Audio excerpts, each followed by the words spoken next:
अगर वो नरेंद्र मोदी को हाथ पकड़ के नहीं चलते एनडीए का, तो एक मुखिया का भी चुनाव वो नहीं जीत पाते। अगर तेजस्वी यादव लालू प्रसाद यादव का बेटा नहीं होते, पुत्र नहीं होते, और रामविलास पासवान के पुत्र चिराग नहीं होते, तो बिहार का एक पंचायत और मुखिया का भी चुनाव नहीं जीत पाते। 40 वर्षों से वो कांग्रेस की सरकार रही हो, यहाँ आरजेडी गठबंधन की सरकार रही हो, चाहे नीतीश गठबंधन की सरकार रही हो, बिहार और भी बीमार हो चुका है। सिर्फ जाति, लाठी, धर्म, मजहब, युवा बिहार सेना बिहार को एक उन्नत प्रदेश बनाने के लिए ये लोग कौन सा विकास कार्य कर रहे हैं कि अभी तक यहाँ पे एक सूत की भी फैक्ट्री नहीं लगी। यहाँ पे विशेष पैकेज क्यों नहीं दिया जाता है, ये नीतीश कुमार भी बिल्कुल फेल है। बिहार में अभी भी अगर सही ढंग से व्यवस्थित किया जाए तो फंड बहुत आएगा, जिसकी कल्पना नहीं की जा सकती है। साहब फक्र से कहे कि हम बिहारी हैं, हम बिहारी छिए, हम बिहार के लोग हैं। बिहार विधानसभा चुनाव 2020 होने हैं। अक्टूबर नवंबर में चुनाव की तारीख भी घोषित करने की उम्मीद जताई जा रही है, लेकिन जो विरोधी पार्टियां हैं वो लगातार विरोध कर रही हैं। कोरोना की वजह से डेट को आगे बढ़ाने की बात कही जा रही है, लेकिन इसी बीच जो है कई राजनीतिक पार्टियां जो है वो उभर कर आ रही हैं और बिहार जो कि बहुत ही पिछड़ा राज्य माना जाता है, उसे बदलने की कवायद में लोग आगे आ रहे हैं। बढ़ चढ़ के इसे आगे करने की उम्मीद में एक से एक पार्टियां जो है निकलती जा रही हैं। और जाहिर सी बात है, जब चुनाव की बात होती है तो चुनाव में अलग अलग जो पार्टियां हैं वो गठन होती हैं और बन करके सामने आती है। तो हमारे साथ इस वक्त युवा बिहार सेना है, उसके राष्ट्रीय अध्यक्ष राजकुमार पासवान यहाँ मौजूद हैं। तो ये भी एक नारा आपको दिखाई दे रहा होगा, बिहार बचाओ और बिहार बनाओ की बात यहाँ कर रहे हैं। तो हमारे साथ यहाँ मौजूद हैं, हम इनसे बात करेंगे कि आखिर बिहार में ये क्या बदलाव करना चाहते हैं और क्या कुछ और हो सकता है, और अभी जो राजनीतिक पार्टियां हैं उनके बारे में इनका क्या मानना है। बिहार में राजकुमार जी आपका स्वागत है। जी नमस्कार, बहुत बहुत धन्यवाद। बिहार को कैसे आप चाहते हैं कि बिहार कैसा बनाना चाहते हैं, क्या होना चाहिए आपके नज़र से बिहार में? देखिए, जो आज़ादी के बाद से लेके अभी तक, और ख़ास करके हम बताना चाहेंगे आपको कि 40 वर्षों से वो कांग्रेस की सरकार रही हो, यहाँ आरजेडी गठबंधन की सरकार रही हो, चाहे नीतीश गठबंधन की सरकार रही हो, इसमें बिहार और भी बीमार हो चुका है, बेरोज़गार हो चुका है, और जो पीछे रहने वाली बिहार थी वो और पीछे चला जा चुका है।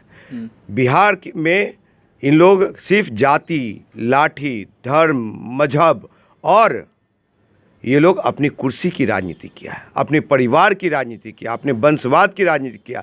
लेकिन ये राजनेता लोग अपने बच्चे लोग को, अपने परिवार को अपना बच्चा समझा, लेकिन बिहार के आवाम को अपना बेटा, अपना बच्चा नहीं समझा। इसलिए युवा बिहार सेना बिहार को एक उन्नत प्रदेश बनाने के लिए, कि जैसे ये कोरोना जैसे आपदा आया है आज, इस आपदा में, इस महामारी, बीमारी, संकट के दौर में बिहार सबसे ज़्यादा परेशान रहा है, और बिहार के युवा पीढ़ी बहुत ज़्यादा परेशान हुआ है।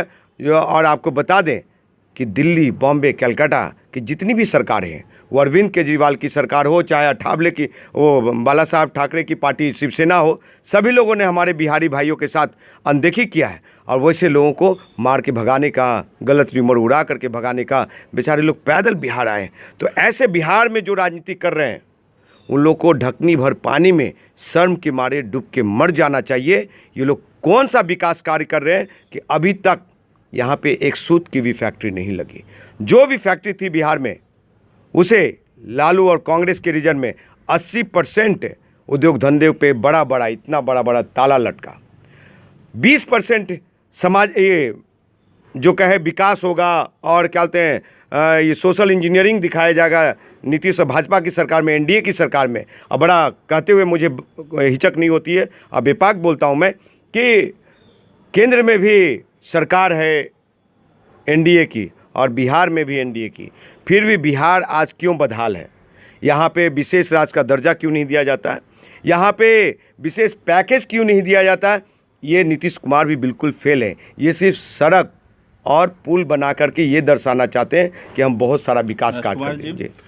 बिहार की राजनीति में युवा बिहार सेना किस तरीके से दस्तक दे रही है, और भी जो अन्य पार्टियां हैं उससे कैसे अपने आप को ये अलग दिखा रही है? देखिए, आज लोग बात कर रहे हैं जाति, धर्म, मजहब और लाठी और डांटी की, लेकिन युवा बिहार सेना बिहार के विकास की बात कर रहे हैं। युवा बेरोजगार जो है जो अभी भी पढ़ लिख करके वो लेबर मजदूर हो, चाहे पढ़ा लिखा हो, वो भी लेबर है। क्योंकि बिहार राज्य जो बना हुआ लेबर सप्लायर का प्रदेश बना हुआ, लेबर यहाँ से लोग जाते हैं काम करने अपने गरीब माँ बाप और बीमार परिवार को छोड़ करके, लेकिन यहाँ पे दूसरे राज्य के लोग रोजगार करने नहीं आते। इसी संदर्भ में मैं आपको बताना चाहूँगा कि युवा बिहार सेना यूँ कहें कि बेरोजगारी मुक्त बिहार, रोजगार युक्त बिहार, हर एक हाथ को रोजगार, हर घर को रोटी, कुपोषण मुक्त बिहार, शिक्षा स्वास्थ्य व्यवस्था उच्च कोटि का होगा, वो उच्च कोटि का कि एजुकेशन सिस्टम बिहार का ऐसा होगा कि आज तक आपको मालूम है साहब कि सांसद लोगों ने गांव को गोद लिया, लेकिन वो गांव आज तक बड़ा नहीं हुआ और सांसदों के परिवार लोग बड़े हो गए और सांसद साहब मोटे और तगड़े हो गए, लेकिन गांव के लोग गांव बड़ा नहीं हुआ। लेकिन युवा बिहार सेना 13 करोड़ आवाम के बच्चों लोगों को गोद लेगी और उनका पढ़ाई लिखाई, उनकी खाना रहन सहन, एक ड्रेस, एक किताब और डॉन बॉस्को संजीविया जैसा बिहार में हर एक स्कूल का कल्पना करती है युवा बिहार सेना, और गोद लेकर के उसकी गारंटी होगी कि जब तक उसको नौकरी न दे दे, उसकी ये मनोवैज्ञानिक टेस्ट होगा उन बच्चों को कि वो चपरासी बनने के लायक है कि वो आईएएस बनने के लायक है। आज इतनी सारी स्वास्थ्य व्यवस्था में आपको बताते हैं कि युवा बिहार सेना क्या देगी बिहार को। स्वास्थ्य व्यवस्था में युवा बिहार सेना 1 रुपये की दवा से, वो चच्चा हो या बच्चा हो, 1 रुपये की दवा से कैंसर की बीमारी तक, सर्दी खांसी की बीमारी से कैंसर की बीमारी तक, युवा बिहार सेना ये एक स्मार्ट कार्ड जारी करेगी हर एक घर में। मान लिया कि मेरे घर में ही 5 परिवार हैं, एक स्मार्ट कार्ड से कहीं भी प्राइवेट सेक्टर हो चाहे कहीं भी, वो स्मार्ट कार्ड से गरीब दुखिया हो चाहे अमीर हो, सभी लोग अपना ट्रीटमेंट करा सकेगा। ऐसा हम बिहार चाहते हैं। रोकना चाहूँगा आपको, बिहार को पिछड़ा राज्य कहा जाता है, आप ये सब फंडिंग कहाँ से लाएंगे, ये किस तरीके से होगी, सरकार के खजाने में क्या है, ये सब कैसे आएगा? देखिए, बिहार के पास मिनरल तो चला गया झारखंड, लेकिन बिहार में अभी भी अगर सही ढंग से व्यवस्थित किया जाए तो फंड बहुत आएगा जिसकी कल्पना नहीं की जा सकती है साहब। यहाँ पे क्या है, बालू माफिया अलग है, यहाँ पे ठेकेदार माफिया अलग है, यहाँ पे मुखिया माफिया अलग है, यहाँ पे और सब भी माफिया, उस सबको मार्केटिंग करने की ज़रूरत है। बिहार में जब आप मार्केटिंग करना शुरू कर देंगे, बिहार को एक उन्नत प्रदेश की कल्पना करेंगे, तो आपके पास पैसे की कमी नहीं होगी। और बिहार का जो 13 करोड़ आवाम है, इतने अच्छे हैं, इतने सोबर हैं, उनसे अगर 1 रुपया मांगेंगे आप तो आपको 10 रुपया देंगे वो। अभी तक क्या बिहार उन्नत प्रदेश की ओर अग्रसर नहीं था क्या? आप सीधे सीधे आरोप लगा रहे हैं। नीतीश कुमार की सरकार है, उससे पहले लालू यादव की सरकार थी, क्या कहेंगे उस पर? मैं आपको बता सकता हूं कि देश के महामहिम जो रिटायर्ड हो चुके हैं, वो अब्दुल कलाम आज़ाद साहब 20वीं शताब्दी में भारत को विकसित देश और बिहार को विकसित प्रदेश बताया था, और उन्होंने कहा था कि नेपाल की समस्या ख़त्म हो सकती है। तो ये नेता लोग क्यों नहीं किया साहब? आप किसकी बात कर रहे हैं? क्या अब्दुल कलाम आज़ाद साहब का विजन को नहीं रख सकते थे ये लोग बिहार में, और उनके कार्यों को आगे नहीं बढ़ाया जा सकता था? तो 20वीं शताब्दी में बिहार प्रदेश को कल्पना किए थे अब्दुल कलाम आज़ाद साहब, जो देश के राष्ट्रपति, कि बिहार सभी राज्यों से नंबर 1 का प्रदेश बनेगा अगर मेरे विजन को वहाँ लागू किया जाएगा। लेकिन नीतीश कुमार जी जो सुशासन की बात करते हैं, जो विजन की बात करते हैं, वो कहाँ हैं आज? कौन सी राजनीति कर रहे हैं? ये सारी चीज़ें हैं। राजकुमार पासवान की क्या बिहार के मुख्यमंत्री बनने की तमन्ना है क्या? ऐसा लग रहा है आपकी बातों से। देखिए, महत्वाकांक्षाएं सभी की होती है, लेकिन युवा बिहार सेना के राष्ट्रीय अध्यक्ष होने के नाते और इस प्रदेश का मैं नेतृत्व कर रहा हूँ, तो महत्वाकांक्षा मुझे ज़रूर है मुख्यमंत्री बनने का, प्रधानमंत्री भी बनने का। लेकिन जनता जब कहेगी, यहाँ की 13 करोड़ आवाम कहेगी, तब राजकुमार पासवान और लोग की तरह ये नहीं कहेगा कि हम ही अगला मुख्यमंत्री हैं। आपको बता दें एक चीज़ कि जो जेपी साहब ने, लोहिया ने, कर्पूरी ने, वीर कुंवर सिंह ने, ये सूफी संत लोगों ने और गौतम बुद्ध जैसे लोगों ने यहाँ जो बिहार की कल्पना कराया। आपको बता दें कि बिहार में आज यहाँ के बिहार के बच्चे लोग, बिहार के बेटा लोग कोटा पढ़ने जाते हैं। आपको पता है, इतिहास को पढ़ने की ज़रूरत है नेताओं को और आज के युवा साथी को, कि कोटा तो हमारे बिहार में पहले से था। नालंदा विश्वविद्यालय, जहाँ पे विदेशों से लोग आते थे, विदेश से लोग पढ़ने आते थे, यहाँ के लोग शिक्षा दीक्षा ग्रहण करते थे। इस बिहार का मतलब लोग नहीं समझते हैं कि बिहार क्या चीज़ है। बिहार में बहुत कुछ है, नीयत साफ होनी चाहिए। और मेरा एक ही भूख है कि बिहार के हर एक विधानसभा को, हर एक लोकसभा को, बिहार को एक ऐसा उन्नत प्रदेश बनाए जो 20 पटर पे पहचान मिले उसको, और यहाँ के बेटा, यहाँ के बेटी, यहाँ की महिलाएं दिल्ली, बॉम्बे, कलकत्ता रोजगार करने न जाए, फक्र से कहे कि हम बिहारी हैं, हम बिहारी छिए, हम बिहार के लोग हैं। ये सारी चीज़ बिहार में मुख्यमंत्री बनने की, जैसे कि आपने बताया, महत्वाकांक्षाएं हैं आपकी हैं, उसी तरीके से कई सारे चेहरे हैं जो अपने आप को मुख्यमंत्री का दावेदार घोषित कर चुके हैं। महागठबंधन में देख लीजिए तेजस्वी यादव हैं, इधर एनडीए की बात करें तो इधर चिराग पासवान भी आगे मुखर हो चुके हैं और नीतीश कुमार की बहुत ज़्यादा आलोचना कर रहे हैं, चिट्ठी लिख रहे हैं, कहीं ना कहीं ये सब राजनीति में। उसके बाद पुष्पम प्रिया चौधरी जो प्लूरल्स पार्टी से आती हैं, वो भी दावेदारी कर रही हैं। तो आप क्या मानते हैं? एक पप्पू यादव हैं, वो भी कह रहे हैं कि चिराग पासवान को मुख्यमंत्री बनना चाहिए। देखिए, आपके चैनल के माध्यम से इतना मैं जरूर कहना चाहूँगा कि देखिए, लोकतंत्र है और जनता का मत है, लेकिन लोकतंत्र में ये आज़ादी है कि हम कुछ भी कह सकते हैं, ठीक है। महत्वाकांक्षा सभी के पास होता है, लेकिन राजकुमार पासवान ये कभी नहीं कहेगा। हाँ, रही बात चिराग पासवान जी की, चिराग पासवान जी 2 बार सांसद रह चुके हैं। अगर वो नरेंद्र मोदी को हाथ पकड़ के नहीं चलते एनडीए का, तो एक मुखिया का भी चुनाव वो नहीं जीत पाते। अगर तेजस्वी यादव, लालू प्रसाद यादव का बेटा नहीं होते, पुत्र नहीं होते, और रामविलास पासवान के पुत्र चिराग नहीं होते, तो बिहार का एक पंचायत और मुखिया का भी चुनाव नहीं जीत पाते। ये मेरा दावा है साहब। राजकुमार पासवान 2 बार लोकसभा हाजीपुर से लड़ा है। एक बार रामविलास पासवान जी को टक्कर देने का काम किया, इस बार उनके छोटे भाई, मझले भाई पशुपति कुमार पारस जी को नींद हराम करने का काम किया। और वहाँ पे मुंहतोड़ जवाब, और वैशाली की धरती ने, हाजीपुर की महान जनता ने, लोकसभा की महान जनता ने मुझे तीसरा स्थान दिया और लगभग 40,000 के करीब वोट दिया। तो ये कहीं ना कहीं मेरी आइडियोलॉजी, मेरी विचारधारा को पसंद किया जा रहा है। जो मिट्टी के खुशबू को पहचाने, जो इस धरती की बात करे, हम बिहारी फर्स्ट, बिहार फर्स्ट करके, बिहार फर्स्ट और बिहारी फर्स्ट बता करके, और कोई भी बिहार में आपदा आता है तो हम दिल्ली में सो जाते हैं, होटल लिली मेरिडियम में चिकन मटन खाते हैं। क्या ऐसा बिहार चाहिए? ये सुशील कुमार मोदी और ये मोदी साहब जो डिप्टी सीएम है, और ये तेजस्वी यादव आरजेडी के जो नेता हैं, नेता प्रतिपक्ष, ये लोग भी आपदा के समय छोड़ के भाग जाते हैं। क्या ऐसा नेतृत्व चाहिए? नहीं। पप्पू यादव जी की जहाँ तक सवाल रही, वो तो खुद एक मुख्यमंत्री कैंडिडेट हैं। जैसा उन्होंने सराहनीय काम किया था और जैसे उनका ग्राफ बढ़ा, तो लोग, जनता एक चेहरा देख रहे थे।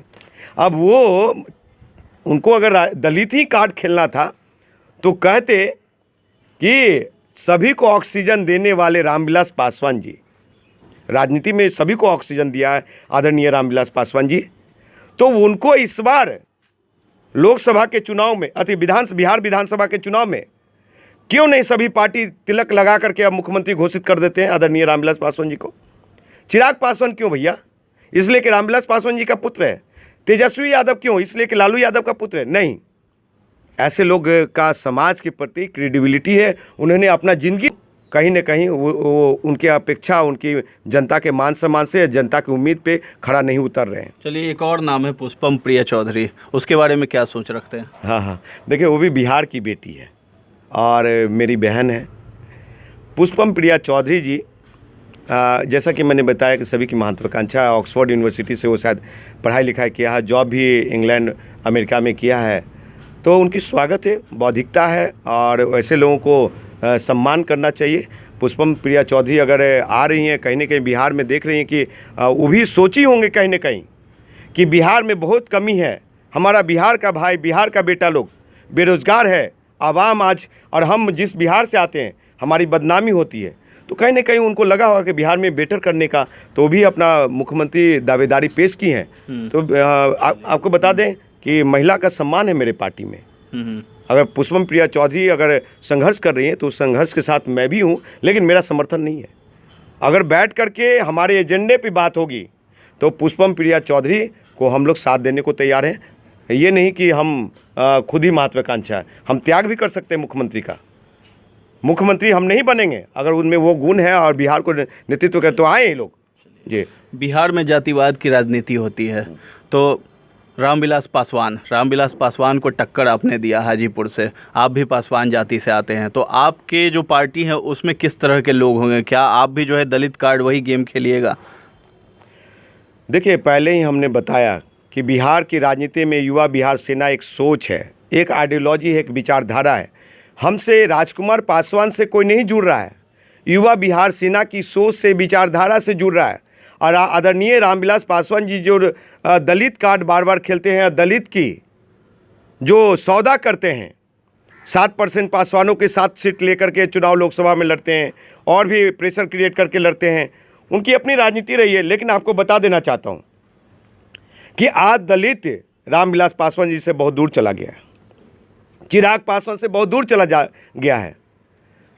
आदरणीय रामविलास पासवान जी अपने 45-50 साल की राजनीतिक कैरियर में उन्होंने 10 दलितों को IAS IPS नहीं बनाया, उन्होंने 10 दलितों को ऑक्सफोर्ड यूनिवर्सिटी नहीं भेजा पढ़ने के लिए, उन्होंने 10 दलितों को मोटा धनाढ़ ठेकेदार नहीं बनाया, उन्होंने 10 दलितों को समृद्ध नहीं बनाया, उन्होंने 10 दलितों को ब्यूरोक्रेट्स में जज, सुप्रीम कोर्ट में जज बनाने का काम नहीं किया, लोअर कोर्ट में बनाने का काम नहीं किया। आज जो भी दलित आगे बढ़ रहे हैं अपने संघर्ष से बढ़ रहे हैं, और ऐसे हालात में क्योंकि दलितों के पास कोई ऑप्शन नहीं था। जब दलित का बेटा को कहीं भी नौकरी करने जाएगा, उसको अगर 25,000 50,000 की सैलरी होगी, एक लेबर मजदूर, मेरा जो मॉडल है बिहार में, एक लेबर भी किसी के कॉन्ट्रैक्टर के यहाँ काम करेगा तो उसको 25,000 रुपया सैलरी देना पड़ेगा। तभी जाकर के जो आज ये आरक्षण पे द्वेषता होती है और जाति धर्म पे होती है, तो वो ठीक से वेल टू डू रहेगा, वेल मेंटेन रहेगा, बढ़िया से खाएगा पिएगा और थोड़ा सा पैसा बचा के बाल बच्चों को पढ़ाएगा। खुद एक समय आएगा साहब कि लोग कहेंगे कि आरक्षण को हम छोड़ रहे हैं, हमको नहीं चाहिए। आप आरक्षण के पक्षधर हैं? देखिए, आरक्षण क्या है?